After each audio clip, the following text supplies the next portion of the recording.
I appreciate your support, and we've got some committee meetings this morning. Let me just give you a little quick timeline while you're waiting.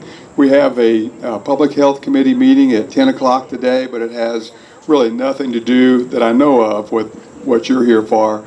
And then at 1 o'clock today, the entire Public Health Committee meets, and at that meeting, someone from the Department of Health will be there to talk about COVID spread, and vaccines probably and things like that. And that should be a good, interesting report that we'll listen to. I don't think they'll take any testimony from the public because they're just reporting on what's going on. So we're not passing any rules or changing things.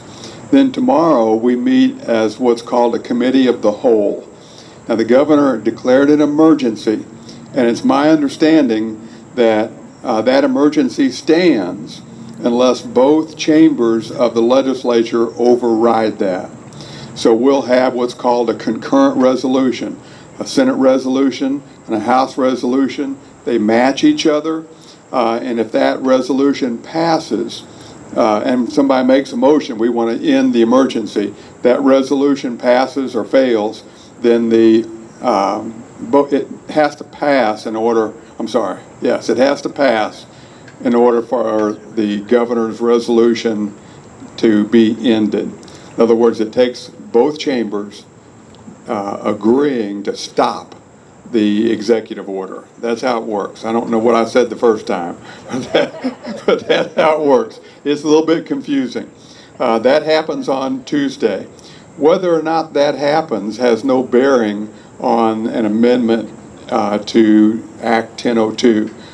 We can still have a special session. There'll be, if it comes up, an amendment comes up, that amendment should go to Public Health Committee, because that's where it originated, in both the Senate and the House. That may or may not happen. People can make political moves to get that moved to a different committee. Most likely, if it moves, it'll go to education. Folks, it needs to go back to public health. We're the ones that originated it. We're the ones that passed it. That's where it needs to go. But sometimes we can't control which committee it goes into. So it'll go, if there's an amendment, it would go to public health in committee in House and Senate. Both those committees will vote on it, and it'll have to get out of both committees. And then it has to go to both chambers, and both chambers will have to pass an amendment.